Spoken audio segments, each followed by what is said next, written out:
ቅዱስ ጳውሎስ ፍቅር የሌለው ሰው እንደ ከበሮ ነው ማለት ለፍቶ መና ነው ማለት ነው። ለፍቶ መና፣ ደክሞ መና፣ አስቀድሶ መና፣ ማይሌት ቁሞ ቀድሶ ሰብኮ መና ማለት ነው። ፍቅር የሌለው ሰው ያልታረቀ ሰው ዘክሮ መና፣ መጽውቶ መና፣ እርቅ የሌለው ሰው ሰግዶ መና፣ ጸልዮ መና፣ ጾሞ መና። ጸሎታችን ጾማችን መልስ የማያመጣው ፍቅር ስለሌለን ነው። እሱ ተኝቶ እያደረ ሌሎችን በጸሎት አስቡኝ የሚል ሰው ከሚጸልዩለት ሰዎች ጸሎት ምንም አይጠቀምም ይላል። እሱ ኃጢአት እየሰራ በበደል ላይ በደል እየጨመረ ንስሐ ሳይገባ ሳይጸልይ በስንፍናና በኃጢአት እየኖረ ሌሎችን በጸሎት አስቡኝ እያለ ከመነኮሳት ከባይታውያን ከቅዱሳን ደጅ ስለጸና ብቻ እግዚአብሔር ለዚህ ሰው ዋጋ ሊሰጠው አይችልም። ተረዳርቶ ነው። እሱም ያቅሙን እየለፋ አንድ ቀን ሰይጣን እየጣለው አንድ ቀን እሱ እየጣለ እየታገለ የሚኖር ሰው ግን በቅዱሳን ጸሎት ይጠቀማል ማለት ነው። ዛሬ ብዙ የተጋባችሁ ትዳር የለም ብላችሁ ብዙ ሰው እኮ ብዙ ትዳር አለው። እዚህ ውስጥ ብዙ ትዳር አለው ማለት ምን ማለት ነው? አንዳንዱ ከቁጣ ጋር ተጋብቶ ይኖራል። አንዳንዱ ከስካር ጋር ተጋብቶ ይኖራል። አንዳንዱ ደግሞ ከእንቅልፉ ጋር መፋታት ያለው አለ። አንዳንዱ የወሬኛነት ትዳር ይመሰርታል። አንዳንዱ የስርቆት፣ አንዳንዱ ይሄንን ፍቱ። እየተማራችሁ ባትሰሩት ፍርድ አለው። ግን ባትሰሩትም ግን ተማሩ። ለምን? መማሩ ለሥራ ያበቃልና። እንደዚህ እኮ ነው። የእግዚአብሔር ቃል መሰንቆ ነው። የደነዘዘ ሙቀተ ሃይማኖት ላጣ፣ ሙቀተ ጸሎት ለተለየው፣ ቁረተ ህሊና ቁረተ የጋይ ለተዋሃደው፣ ክደት ለሰለጠነበት ሰው የእግዚአብሔር ቃል ይቀሰቅሰዋል፣ ኃይል ያስታጥቀዋል፣ ለሥራም ያበቃዋል። የክርስቶስ እኮ በዚህ ዓለም መጥቶ ቤተ መንግስቱም ቤተ ክህነቱም ጨልሞ በነበረበት ሰዓት ነው የተወለደ። በዚያ ሰዓት ምንድነው ያደረገ? እሱ ትምህርት ነው ያስተማረ፣ ወንጌልን የዘራ በትምህርት ነው አንድ የነቀለው ማለት ነው። ስለዚህ ሁላችንም ለመማር ዝግጁዎች መሆን አለብን። ጸሎት አታቋርጡ፣ ሰው ውደዱ። እሳቸው ለአውሬ ያዝኑ ነበር፣ እኛ ግን መተዛዘን አቃተን። ሰው ለሰው ካላዘነ እንዴት የገብረ መንፈስ ቅዱስ ልጅ ይባላል? እንዴት የእሳቸው አስራት እንሆናለን? ሰይጣን አንሆን፣ እርስ በርሳችን እንረዳዳ። እሳቸው ለአውሬ መግበዋል፣ እኛ ደግሞ አንተዛዘንም። ለድሃ ሰጥተህ አድረህ ይላል መጽሐፍ፣ ለድሃ ሰጥተህ አድረህ ይላል ዮሐንስ አፈወርቅ። ትናንት ሰጠው ዛሬ ሲለምን ረቤስ ምኑ ዊሉን ታቢስ ነው። ትናንት ሰጥቼው አትበል፣ አንተ ትናንት በልተህ ዛሬ እየበላህ መስሎኝ። በስመ አብ ወወልድ ወመንፈስ ቅዱስ አሐዱ አምላክ። በስመ አብ ወወልድ ወመንፈስ ቅዱስ አሐዱ አምላክ። በስመ አብ ወወልድ ወመንፈስ ቅዱስ አሐዱ አምላክ። በባህሪው ሞት በመንግስቱ ሽረት የሌለበት አምላካችን እግዚአብሔር ስሙ የተመሰገነ ይሁን። ሁላችሁም ቀኝ እጃችሁን አውጡት። ቀኝ እጃችሁ የሰይጣን ረዳት ይመስል ሳታማትቡ ለምንድን ነው የምትቆሙት? ስለዚህ ሁላችሁም አማትቡ። አሁን በስመ አብ ወወልድ ወመንፈስ ቅዱስ አሐዱ አምላክ። በስመ አብ ወወልድ ወመንፈስ ቅዱስ አሐዱ አምላክ። በስመ አብ ወወልድ ወመንፈስ ቅዱስ አሐዱ አምላክ። ቅድመ ዓለም የነበረ ዓለምን የፈጠረ ዓለምን አሳልፎ የሚኖር ስጋችን ለብሶ ያዳነን ፈጣሪያችን መድኃኒታችን ኢየሱስ ክርስቶስ በሀብት ስቦ በረድኤት አቅርቦ እስከዚች ሰዓት ስላደረሰን ስሙ የተመሰገነ ይሁን። የድነት መሰረት የሆነችን እናታችን ቅድስት ድንግል ማርያም ወላዲተ አምላክ፣ ቅዱስ መስቀሉ፣ ቅዱሳን መላእክት፣ ነቢያት፣ ሐዋርያት፣ ሰማዕታት፣ ደናግል፣ መነኮሳት እግዚአብሔር ያከበረው ስማቸው የተመሰገነ ይሁን። በረከታቸው ይደርብን። የተከበራችሁ አባቶቻችን አስቀድመን ሊቀ ጠበብት የኔታ እጹብ የዚህ ታላቅ ደብር አስተዳዳሪ እና ያቋቋም መምህር፣ የተከበራችሁ ሊቃውንተ ቤተ ክርስቲያን፣ መምህራን፣ ካህናት፣ ደቀ መዛሙርት፣ ዲያቆናት፣ የእግዚአብሔር ቤተሰቦች አምላክ በሚሆን በአብ በወልድ በመንፈስ ቅዱስ ስም እንደምን አደራችሁ? እንደምን አደራችሁ? እንደምን ሰነበታችሁ? የበረሃው ኮከብ የሆኑት የባይታውያን አበጋዝ የሱራፌል ባልንጀራ አባታችን አቡነ ገብረ መንፈስ ቅዱስ ለሚታሰቡበት ለዚህ ታላቅ በዓል ሁላችሁንም እንኳን አደረሳችሁ። ፈጣሪያችን እግዚአብሔር በመካከላችን ተገኝቶ እንዲያስተምረን ቅዱስ ፈቃዱ ይሁንልን። ወናሁ ዮም ሲያምኩከ እነሆ ዛሬ ሹሜሃለሁ በሚል ርዕስ እንማማራለን። እስኪ በሉ እነሆ ዛሬ በሉ። ሹሜሃለሁ ጨምሩ። እነሆ ዛሬ በሉ። ትቀጥላችሁ ሶስተኛ በሉ። እነሆ ዛሬ ሹሜሃለሁ ላይለ አሕዛብ ወነገሥት ትስረዎሙ ወትንስቶሙ በአሕዛብና በነገሥታት ላይ ትነቅልና ታፈርስ ዘንድ ወትህንጽ ወትትክል ትሰራና ትተክል ዘንድ እነሆ በአሕዛብ ላይ ሾሜሃለሁ ይላል ትንቢተ ኤርምያስ ምዕራፍ 1 ቁጥር 10 ላይ ወናሁ ዮም ሲያምኩከ ለአሕዛብ ወለነገሥት ትስረዎሙ ወትንስቶሙ ወታጥፍኦሙ ትህንጽ ወትትክል እነሆ ታፈርስና ትነቅል ዘንድ ትሰራና ተነቅል ዘንድ ታፈርስ ዘንድ ለአሕዛብና ለነገሥታት ሹሜሃለሁ ይለዋል። ነቢዩ ኤርምያስን ነው እንደዚህ ያለው እግዚአብሔር። ትንቢተ ኤርምያስ ምዕራፍ 1 ቁጥር 10። ነቢዩ ኤርምያስ ማለት ብርሃን ዘተፈነወ እምኀበ እግዚአብሔር ማለት ነው። ከእግዚአብሔር የተላከ ብርሃን ማለት ነው። መስታወት ማለት ነው። ነቢዩ ኤርምያስ እስራኤል በምርኮ በነበሩበት ጊዜ ያስተምር የነበረ ነቢይ ነው። በሶስት ነገሥታት ዘመን አስተምሯል። ኤርምያስ እስራኤል ሳይማረኩ በነበሩ ነገሥታትም መምህር ነበር። ከተማረኩ በኋላም መምህራቸው ነበረ። ለሕዝቡ እንዳይማረኩ ሲያስጠነቅቅ የነበረ ነቢይ ነበረ። አልሰማው ብለው ሲሄዱ አብሯቸው የተሰደደ ነቢይ ነው። በስደቱ መሃልም አስተምሮ እንደገና ደግሞ ከምርኮ ያወጣቸው ነቢይም ነበረ እና እግዚአብሔር ሰውን ያለመተው ምልክት ሕዝብን ከመምህር መምህርን ከሕዝብ አያሳጣም፣ አይነጥልም። እሱ አስተምሯቸው አልሰማ ሲሉ በእስራኤል ምርኮ ሲመጣባቸው ወደ ፋርስ ባቢሎን ተማርከው ሲሄዱ እርሱም አብሮ ተማርኳል። አባቶቻችን ሊቃውንት እነሱ በኃጢአታቸው ተማርከዋል። ኤርምያስ ግን ስለምንድን ነው አብሮ መማረኩ? ኃጥአን መከራ ሲደርስባቸው ጻድቃን ለምን አብረው ይሰቃያሉ? ለምንድን ነው አብረው የሚሰደዱ? የሚል ጥያቄ ያነሳሉ። ለዚህ መልሱ ሕዝቡ አልመለስ ብሎ እግዚአብሔርን በድሎ ሲሰደድ እንደ በደላቸው መቀጣት ቢኖርባቸውም በተሰደዱበት ሀገር ደግሞ እግዚአብሔርን ጨርሰው እንዳይረሱት ለሕዝቡ ተብሎ መምህራን ያለ በደላቸው ከሕዝቡ ጋር ይሰደዳሉ፣ ከሕዝቡ ጋር ይገፋሉ። የሚመስለው ግን ፍርደ ገምድል ለሆነ አይምሮ የሚመስለው አይ መምህራኑ ንጹሐን ቢሆኑ ኑሮ ስደቱን ያስቀሩ ነበር እንጂ እነሱም አብረው አይሰደዱም ነበር የሚል ሐሳብ ይነሳ ነበረ። ዛሬም እንደሚለው ማለት ነው። ብዙ ሕዝብ ለምሳሌ እንዲህ ይላል አይደለም?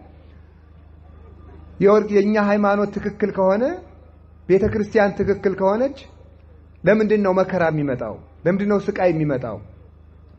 ቤተ ክርስቲያን ውስጥ ትክክለኛ አባቶች ካሉ ለምን መከራውን ጸልየው አያስቆሙትም? ለምንድን ነው የማይርቅልን? ስለዚህ አባቶቻችን ስለተበላሹ ስለተለወጡ ጥሩ አባት ስላጣን ነው ይሄ መከራ የመጣብን ይላል።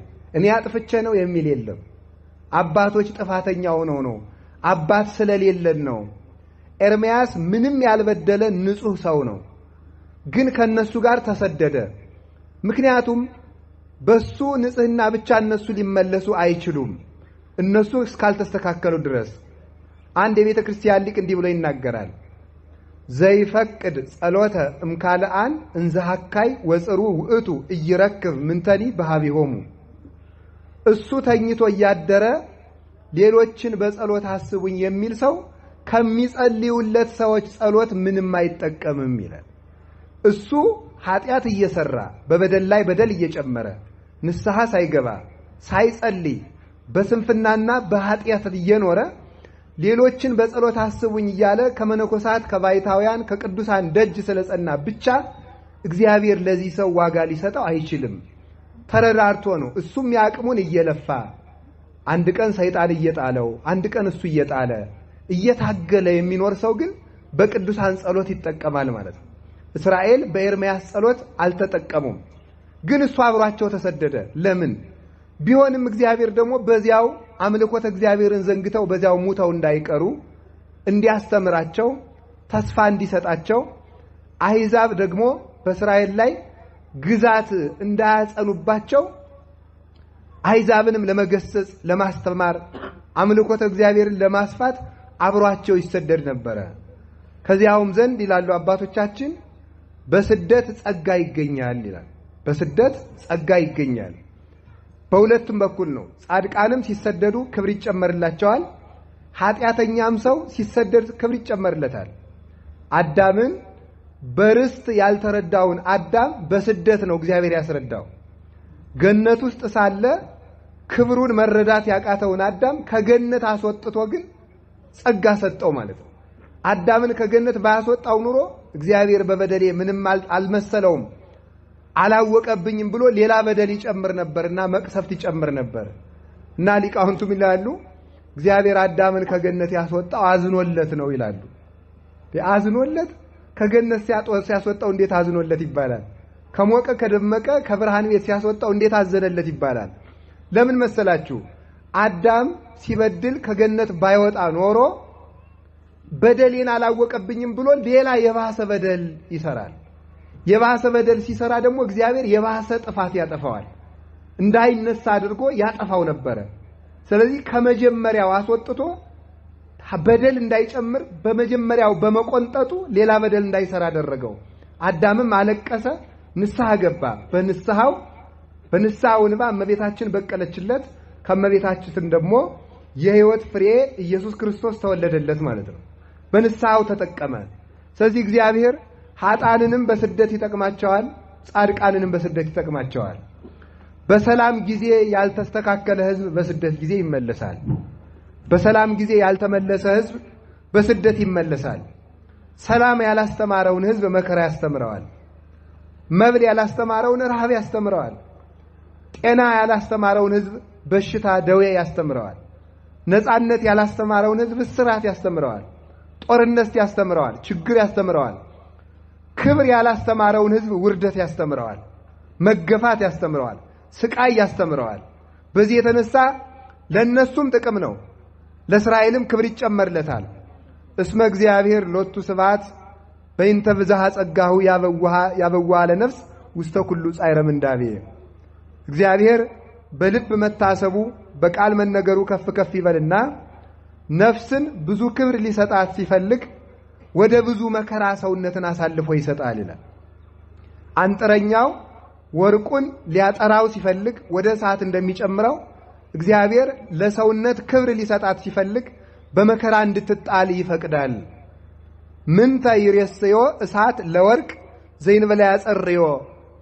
ወርቅ እሳትን ከሚያጠራው በቀር ምን ያደርገዋል? መከራም ለቅዱሳን አይጎዳቸውም። ብርሃን በጨለማ ይደምቃል። ጨለማ ለከዋክብት አይጎዳቸውም፣ ብርሃናቸውን በደንብ ያደምቀዋል። መከራ ለቅዱሳን ክብራቸውን ይገልጣል። ከዚህ የተነሳ ኤርምያስ እንዲሰደድ አደረገ። በዚያ ጊዜ የተገለጠ ብርሃን የሆነ መምህር ነበረ። ነቢዩ ኤርምያስ በብሉይ ኪዳን ብዙ ቅዱሳን አባቶቻችን ከተጠሩበት ማዕረግ በላይ የተጠራ ነቢይ ነበረ። እንደ ነቢዩ ኤርምያስ ያለ ስም ያገኘ ቅዱስ በብሉይ ኪዳን ማንም የለም። እንዲህ የሚል ማዕረግ ተሰጥቶታል። ወዘእንበለ እፍጥርከ እምከርሰ እምከ አይመርኩከ። ከእናትህ ማህፀን ገና ሳልፈጥርህ አውቄሃለሁ አለው እግዚአብሔር ይላል። ከእናትህ ማህፀን ገና ሳልፈጥርህ አውቄሃለሁ። ወዘእንበለ ትጻእ እማሕፀን ቀደስኩከ፣ ገና ከማህፀን ሳትወጣ ቀድሼሃለሁ ይለዋል። ከማህፀን ሳትወጣ ቀድሼሃለሁ፣ ሳልፈጥርህ ከእናትህ ሆድ አውቄሃለሁ ብሎ ነግሮታል።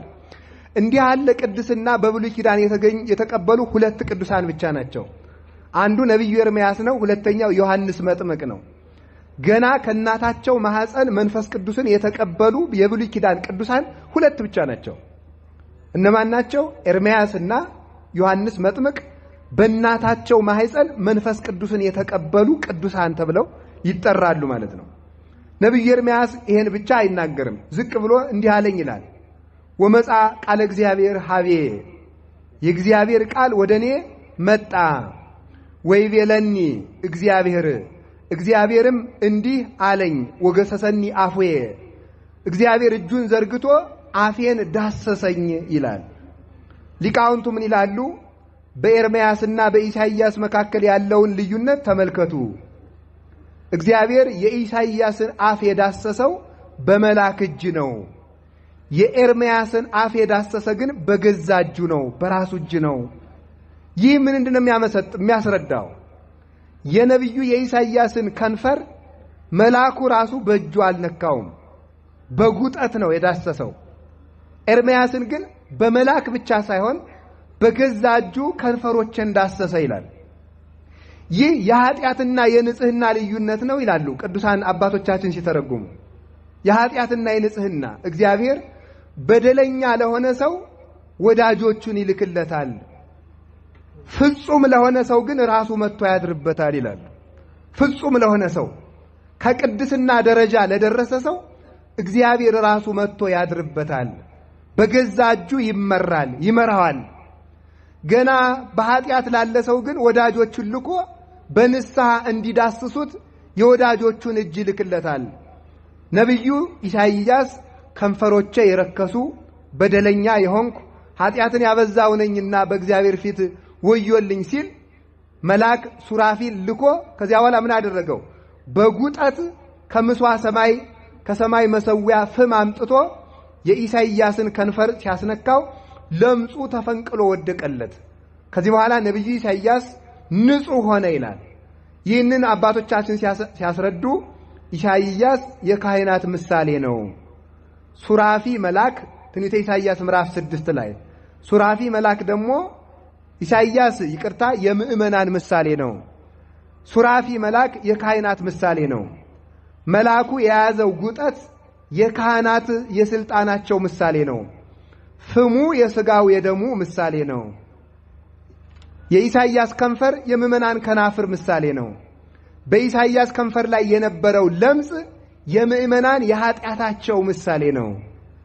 ሱራፊ መጥቶ ከሰማይ መሰዊያ ፍም በጉጠት ይዞ ከንፈሩን ሲያስነካው ለምጹ እንደጠፋለት ምእመናንም በስልጣነ ቀሳውስት የክርስቶስን ሥጋና ደም ሲቀበሉ ስርየተ ኃጢአትን ያገኛሉ። ለምጸ ኃጢአታቸው ለምጸ ነፍሳቸው ይወገድላቸዋል። ኤርምያስ ግን ከእንደዚህ ያለ በላይ ነው።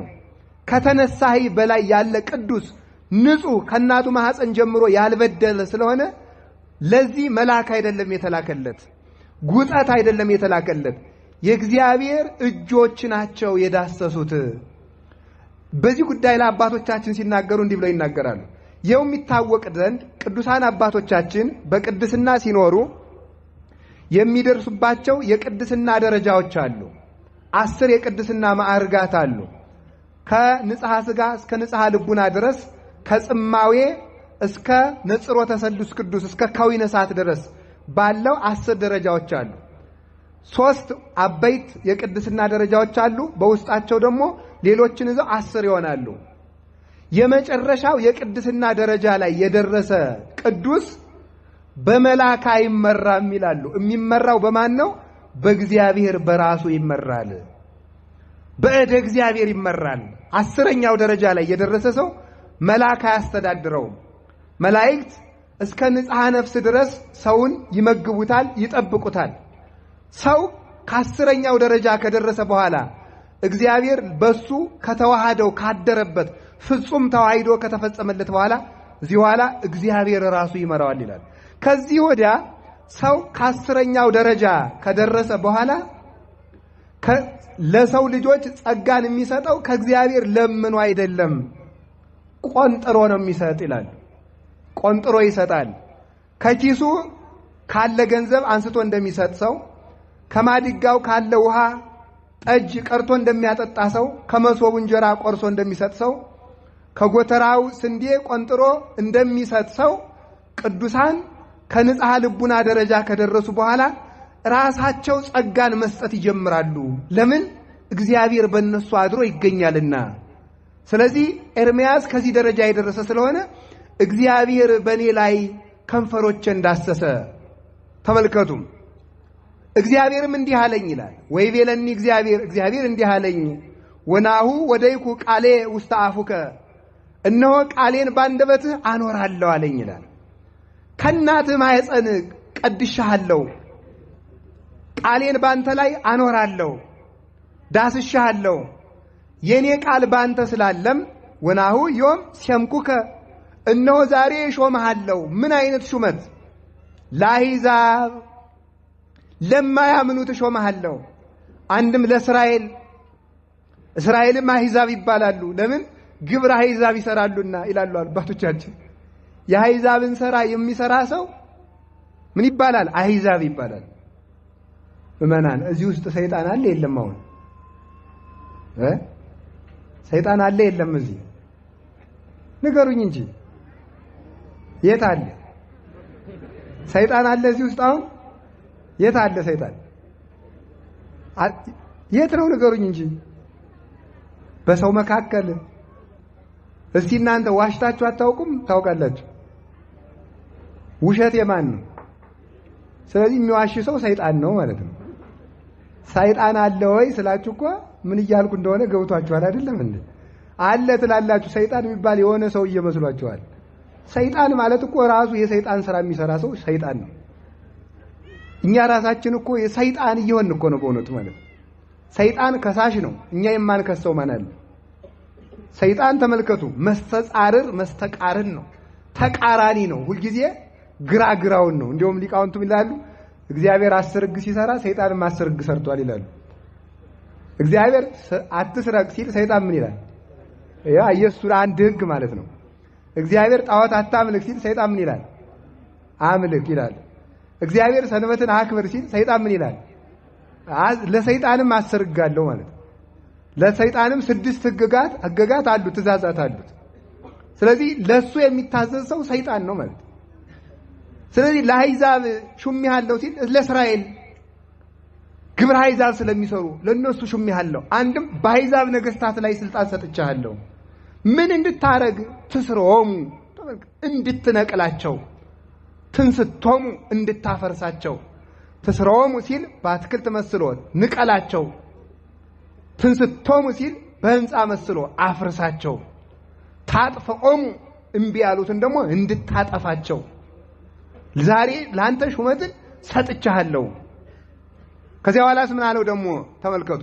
ወትንጽ ወትትክል፣ እንደገና ደግሞ መልሰ እንድትሰራ ሹሜሃለሁ። እንደገና ደግሞ እንድትተክል ሹሜሃለሁ። ለኤርምያስ የተሰጡት 4 ሹመቶች ናቸው። ማፍረስ በሉ፣ ማፍረስ በሉ እንጂ መስራት በሉ፣ መንቀል፣ መትከል። እስኪ ድገሟቸው። ማፍረስ፣ እሺ፣ መስራት፣ ሌላስ? መንቀል። 3 ጊዜ እናድርገው፣ አንድ ጨምሩ። ማፍረስ፣ እሺ፣ መስራት፣ ሌላስ? መንቀልና ይሄ ለማን የተሰጠ ነው? ለኤርምያስ የተሰጠ ስልጣን ነው። ለመሆኑ አንድ ምስኪን በድህነት የሚኖር ነብይ አሕዛብን በምን ስልጣን ተዋግቶ ነው የሚነቅላቸው? በምንድነው የሚነቅላቸው? በቃል ኪዳን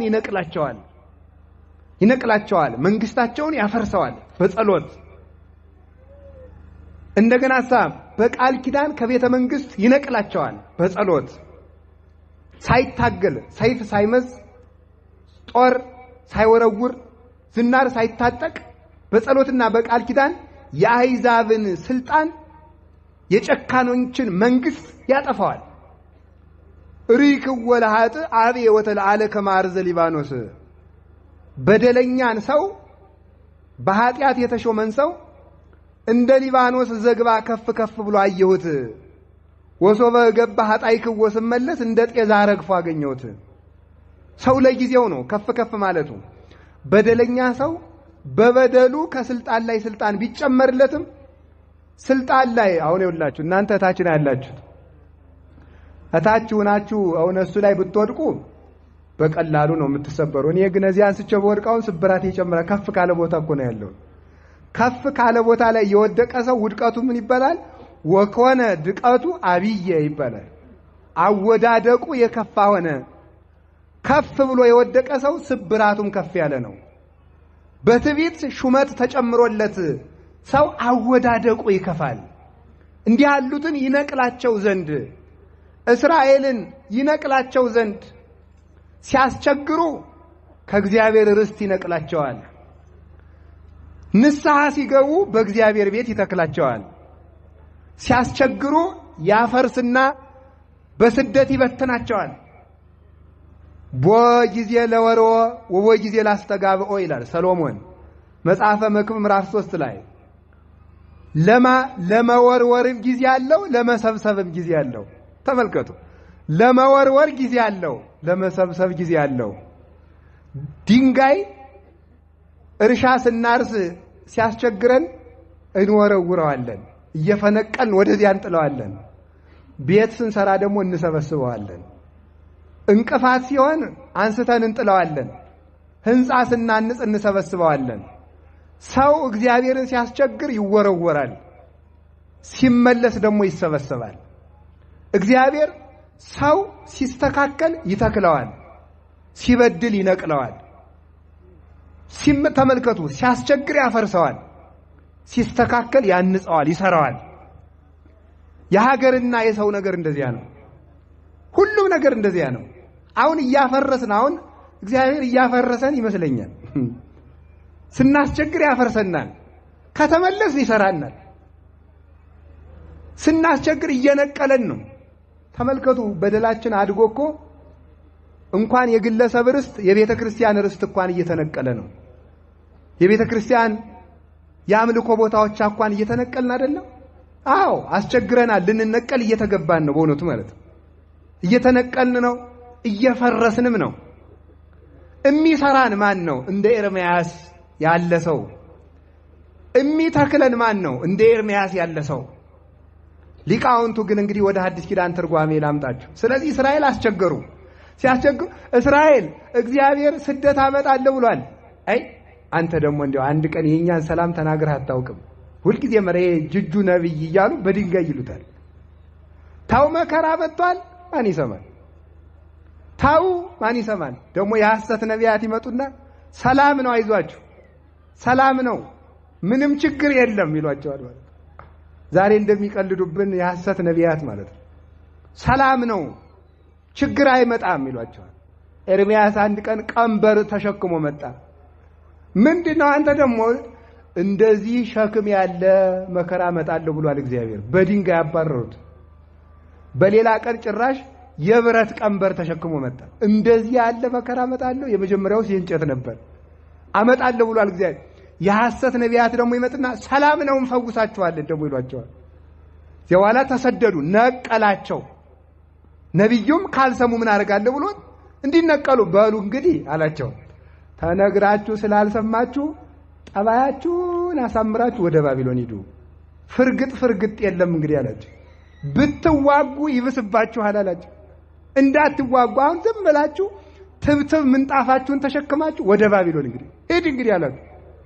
እያንጋጋ ባቢሎን ይዟቸው ሄደ። ከዚያ በኋላ ደግሞ ንስሐ ሲገቡ ደግሞ ተመልከቱ።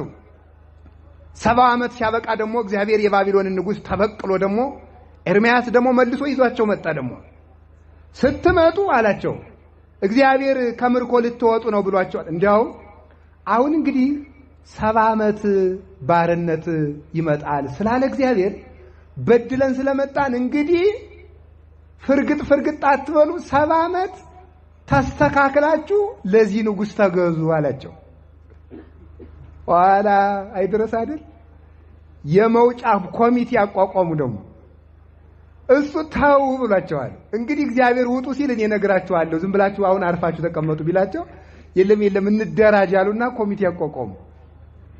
ኮሚቴ አቋቁሞ ሲሉ ተመልከቱ። ሴዴቅያስ በሚባል ሰው አማካይነት ሲያቋቁሙ ንጉሱ ሰምቶ ሴዴቅያስን አይኑን አውጥቶ በቁሙ አይኑን አወጣው። በእስራኤል ላይ ሕግ ጠበቀባቸው። በስደት ቢኖሩም እግዚአብሔር ቀንበር አላልቶላቸው በከሃዲው ንጉስ ውስጥ ምረት ጨምሮ በስደት ሀገር በነጻነት ይኖሩ ነበር። በገዛ እጃቸው ቀንበር አጠበቁ። ስለዚህ ምርኮውን የሚያስወግደው መስተካከል ነው፣ ንጽህና ነው፣ ንስሐ መግባት ነው፣ ፊትን ወደ እግዚአብሔር ማዞር ነው እንጂ በኮሚቴ ስለተደራጃችሁ አይደለም ብሎ እግዚአብሔር ነገራቸው። ዘመኑ ሲደርስ ንስሐ ገብተው ሲስተካከሉ እግዚአብሔር አወጣቸው።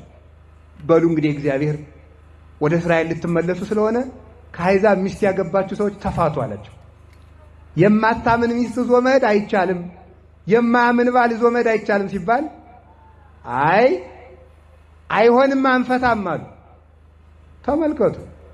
ሲወጡ ደግሞ ማለት አንፈታም አናረገው ማለት ነው። አዎ ተመለሱ። እንግዲህ ማትፈታ ካለ እዚያው የሚስትህን ርስት ወርሰ እዚያው ባቢሎን ቅር እንጂ እግዚአብሔር ሀገር የማታምን ሚስት ይዘህ አትገባም። አንቺም ተከተለሽ ባልሽን ሂድ አላቸው። እምቢ ሲሉ አባሯቸው አላቸው። እስራኤልን አባረው ወደ ባቢሎን ሰደዷቸው። ባቢሎናውያን ደግሞ ቀድሞ ተው እያልናችሁ ጥላችሁና ሄዳችሁ ይል ውጡልን።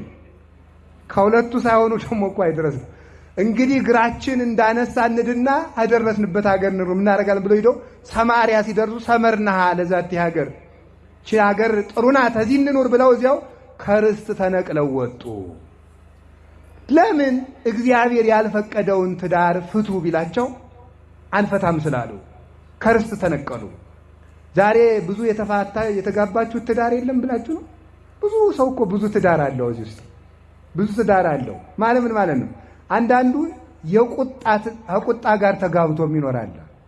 አንዳንዱ ከስካር ጋር ተጋብቶ ይኖራል። አንዳንዱ ደግሞ ከእንቅልፉ ጋር መፋታት ያለው አለ። አንዳንዱ የወሬኛነት ትዳር ይመሰርታል። አንዳንዱ የስርቆት፣ አንዳንዱ ይሄንን ፍቱ። ከነዚህ ጋር ካልተፈታችሁ ወደ እግዚአብሔር ርስት አትገቡ ማለት ኃጢአት ነው። የማታምን ሚስት የተባለች ኃጢአት ናት። የማያምን ባል የተባለ የኃጢአት ትዳር ነው። ከኃጢአታችሁ ካልተፋታችሁ በእግዚአብሔር ርስት ጽዋ ተርታ ዕድል ፈንታ የላችሁም። ከርስት የሚነቅላችሁ ከሀገር የሚያወጣችሁ በደላችሁ ነው ማለት ነው። ስደትን ያመጣው ዛሬ ምን ይመስላችኋል? በደል መብዛቱ ነው። በደል መብዛቱ ነው። ነገም ቢሆን የእግዚአብሔር ቤተሰቦች እኔ ነግሬያቸዋለሁ። መንግስት ያስተካክልልን፣ መንግስት ሰላም ይስጠን ብትሉ እኔ መንግስት ሰላም ይሰጣል ብዬ አላስብም። ሰላም የሚሰጠን እግዚአብሔር ነው። ሰላም እንዲሰጠን ወደ እግዚአብሔር እንመለስ።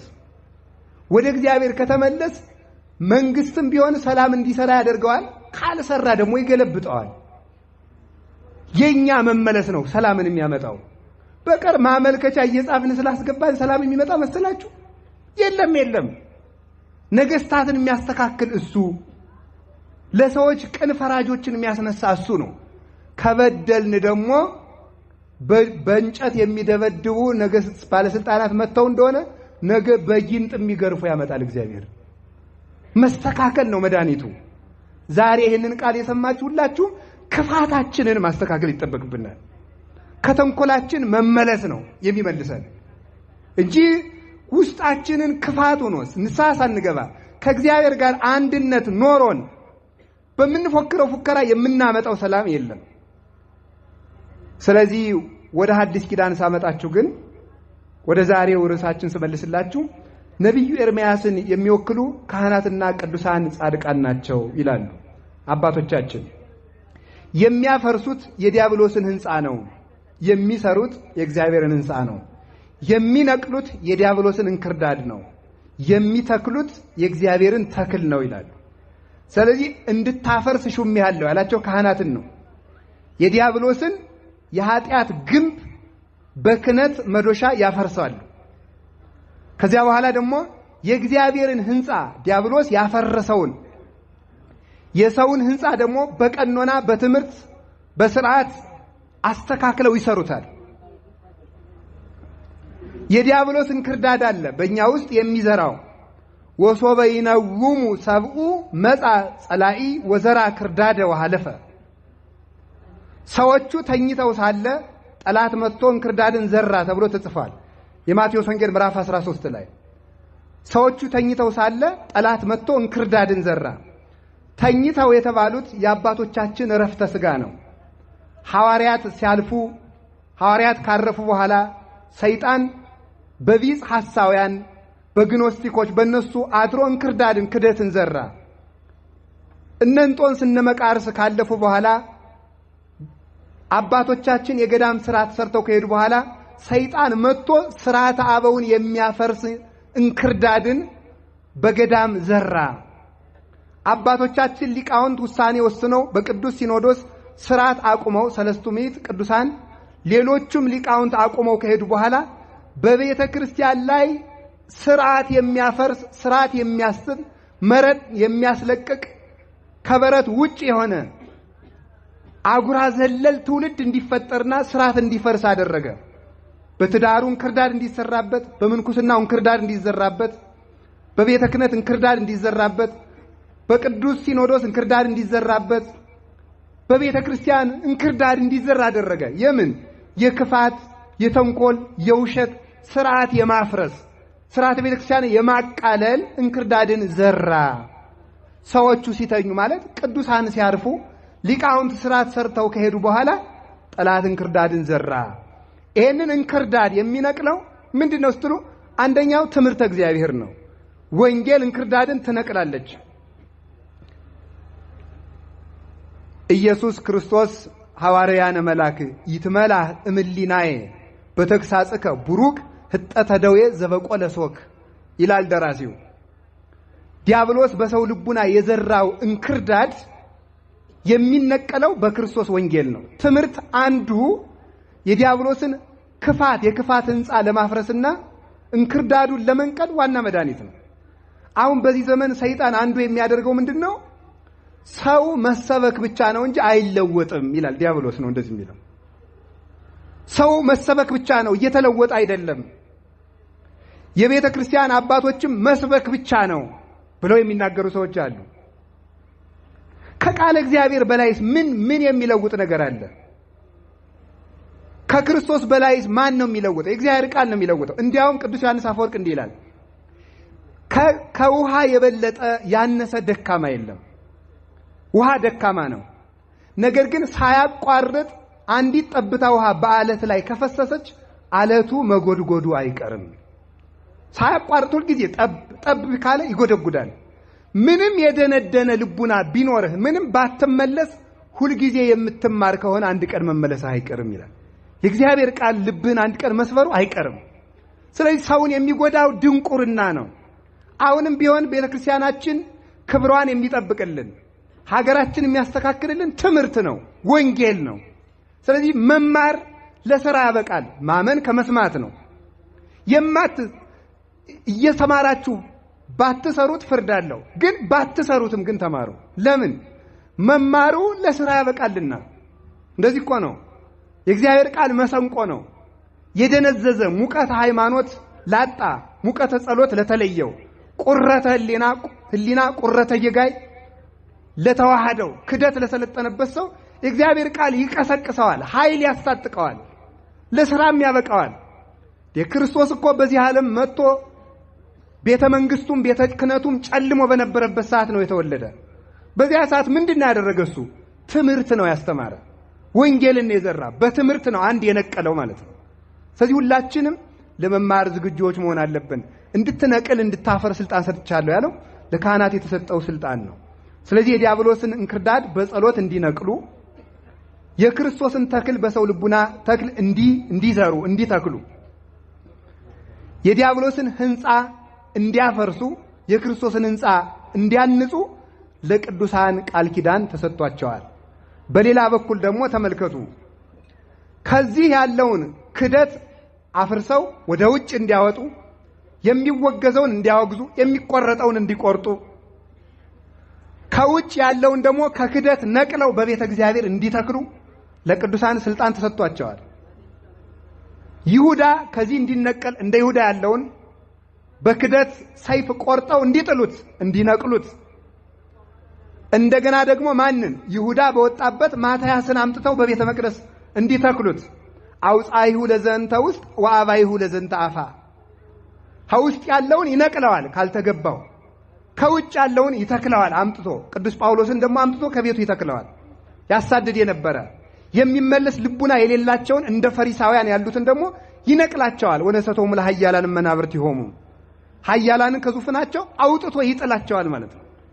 ስለዚህ ከውስጥ ያለውን የምታወጡ ዘንድ ከውጭ ያለውን ታገቡ ዘንድ ስልጣን እንሰጣችኋለን።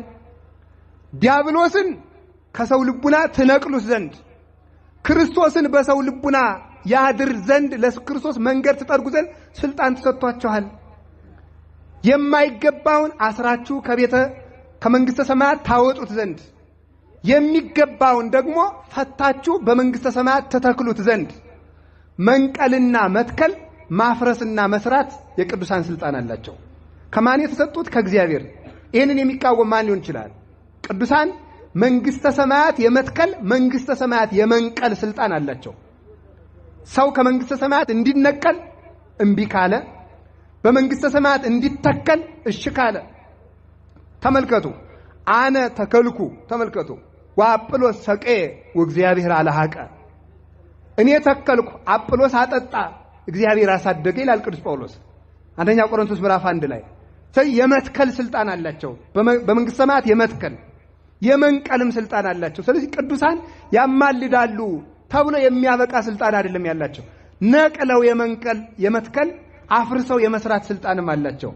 ይህንን ለቅዱሳን የሰጠ አምላካችን እግዚአብሔር ስሙ የተመሰገነ ይሁን። ይህ ከተሰጣቸው ቅዱሳን መካከል አንዱ አቡነ ገብረ መንፈስ ቅዱስ ናቸው።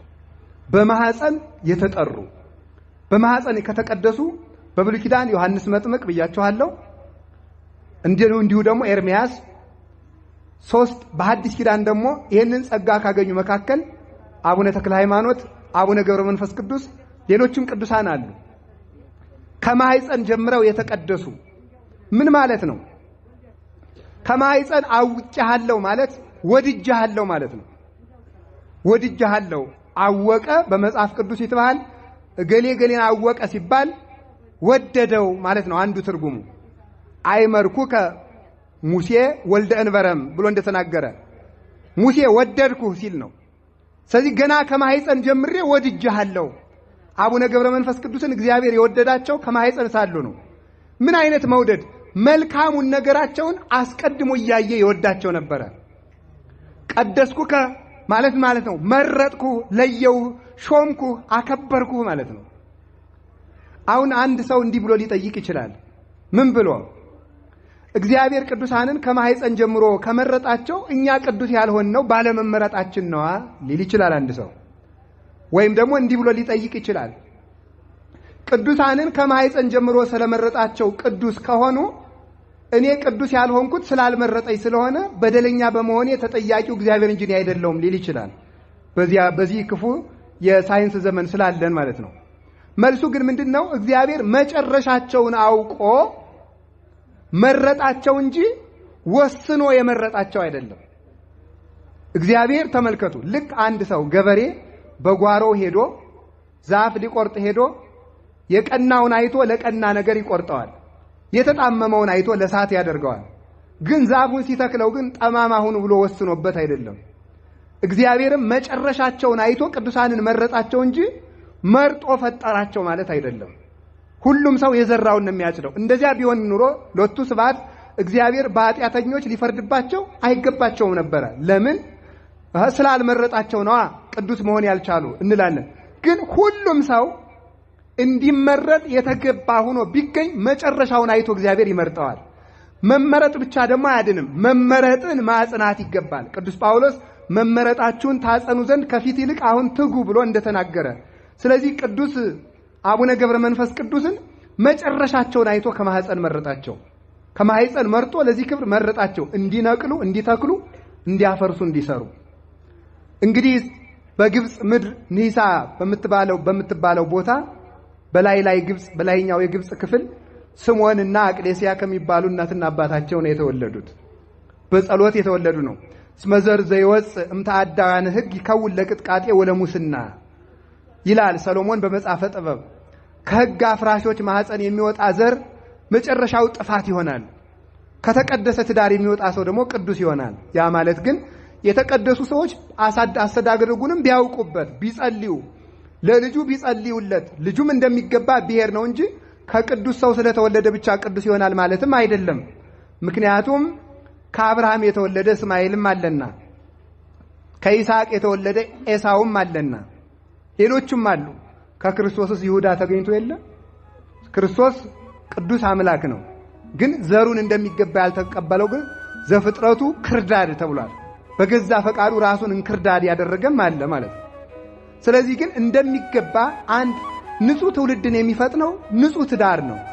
ለልጅ መጸለይ ይገባል። እግዚአብሔር ልጅ ስጠይ ተብሎ ብቻ አይጸለይም። የሚባለው አንተን የሚያመልክ አንተን የማይክድ በእኔ የማያስፈርድ ልጅ ስጠይ ተብሎ ነው የሚጸለይ። እንደዚህ ያለ ልጅ ካልሆነ ግን ማህፀኔን ዝጋው ብሎ መጸለይ ይገባል። ተነግሮ የማይሰማ እግዚአብሔርን የሚክድ በእኛም የሚያስፈርድ ልጅ ባይወለድ ይገባል በእውነቱ ማለት ነው። እንዲህ ያለው ሰው ባልተወለደ ይሻለው ነበር ብሎ በይሁዳ ላይ ጌታ እንደተናገረ ባይወለድ ይሻለው ነበር ከማህፀን ቢቀር ይላል። ስለዚህ ለልጆች መጸለይ ይገባል። ልጅ አስተዳደግን ማወቅ አለባችሁ። ሰው የዘራውን ያጭዳልና